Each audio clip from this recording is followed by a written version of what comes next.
Ayan, magandang umaga mga idol.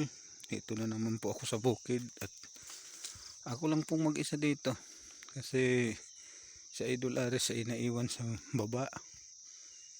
Ngayon po ay titingnan ko yung kamote kung tinanim ko nung unang buwan, September, kung may laman na ho. Na mayroon na nga ho, ayan o. Ayan po. Ayan. Medyo malalaki na rin pala yung laman nila. Kaya tinitingnan ko lang po kasi ang kamuting ito ay nasa 3 buwan 4 kailangan harbisin to. Pero ito po ay September ko tinanim. Medyo tinitingnan ko ho kung pwede na. Kasi baka abutan naman tayo ng ano nito. Uod na pong kakain ito. Yan po, titingnan po natin. Ayan o, medyo malalaki na ho. Ayan o. Yan po. Yan po. Pero hindi pa naman po talaga gaanong ano siya. Tinitingnan ko lang po. Ayan mga idol, kung napapansin nyo yung luwag ng kamuti na to, baka mga January po, bukas magkukuha na po kami ng laman nito. Kasi pag ganyan po na nilaw na yung ibang dahon, ibig sabihin tigas na ho yung laman nila. Kaya inaano ko po, tinitingnan ko po kung pwede na. Yan, kunin natin yung mga damo-damo.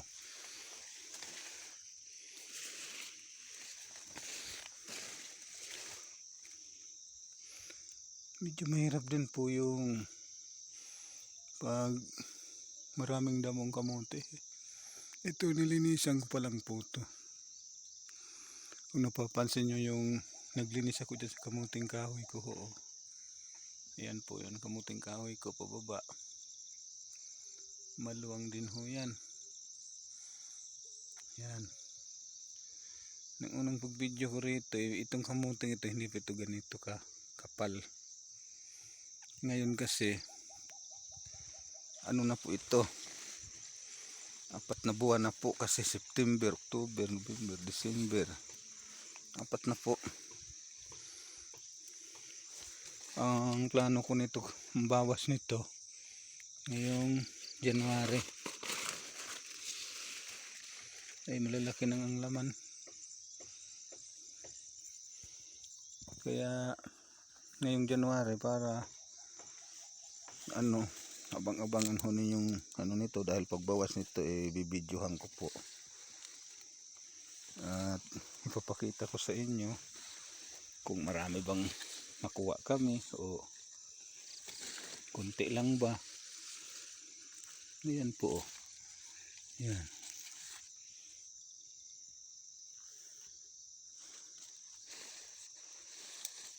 Marami.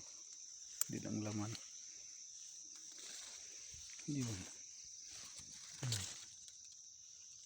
Inat-inat na ng mga pero okay lang yan. Natural lang yan kasi gutom rin sila. Siyempre kakain.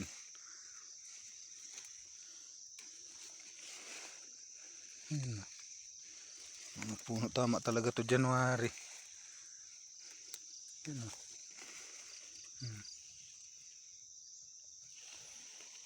Parang tumaas yung lupa. Ibig sabihin malalaki na ang laman nandyan. Yan o. Yan. Ito po rin.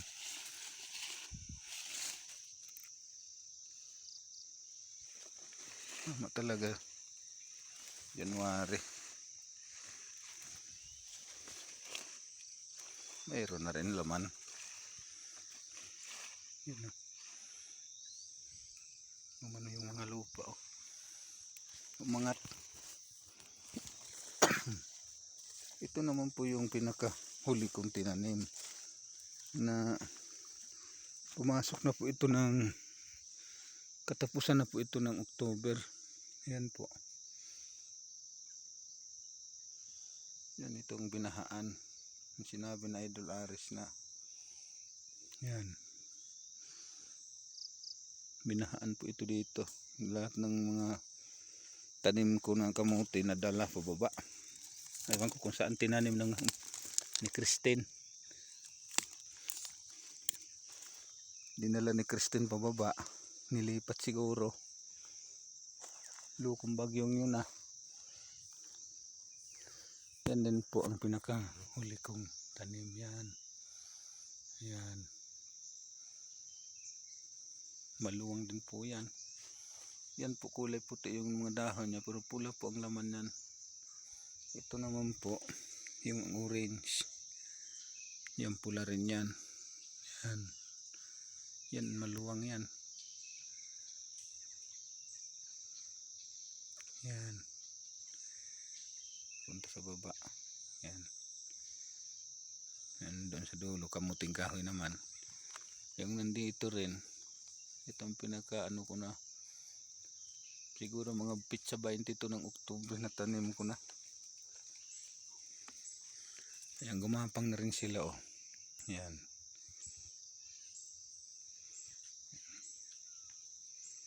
Kasi may mga damong pa ano-ano tumubo. Pero okay lang yan. Importante makapal na. Makapal lang ang dahon oh. Yan mga idol. Abang-abang na lang ho kayo mamaya kasi ipapakita ko yung isa kong taniman ng kamote. At yun ay anuhin na namin. Harvestin na. Pero kinuha na ng laman yun. Ang ibig sabihin ko yung sa aming tawag dito ay ganas. Ewan ko lang sa Tagalog kung ano yung ganas. Yung dinadamo na yung mga ano ng kamote. Ano ko na po. Kahit tatamnan ko po ngayong January ng mais. Ayan po. Kapal na.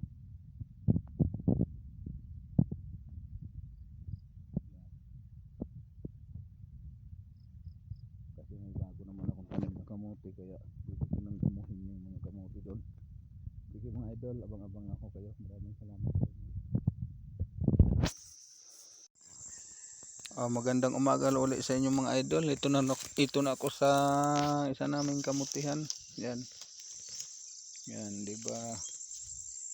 Sira na siya eh.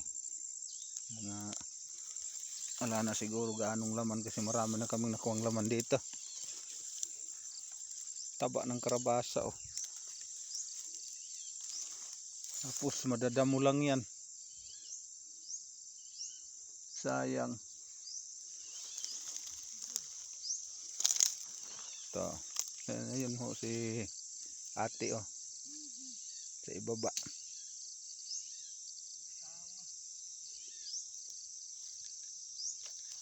Mga muti ka na lang kaya. Kung na lang mo ganas.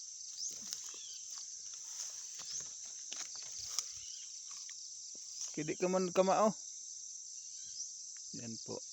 Lilinisan na namin ito papunta doon kasi tatamnan na namin ng mais. Mais na po muna ang itatanim.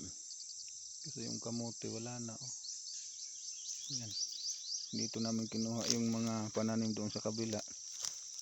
Kaya medyo mahina yung laman. Pero nakakuha na kami dito ng mga 10 lata siguro.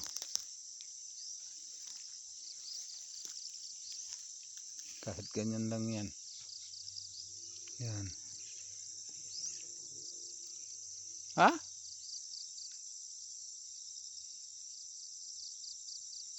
Mahina na ang laman.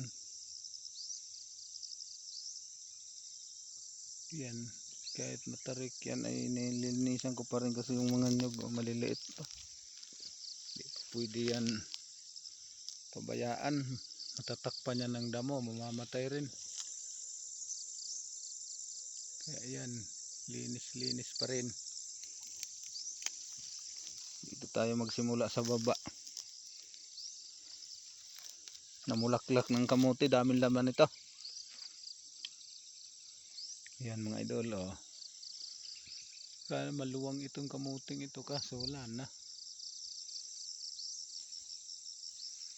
Yan, oh.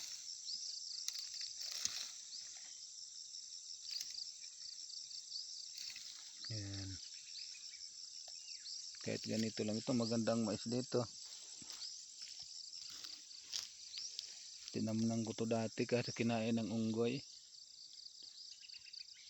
Tapos uod.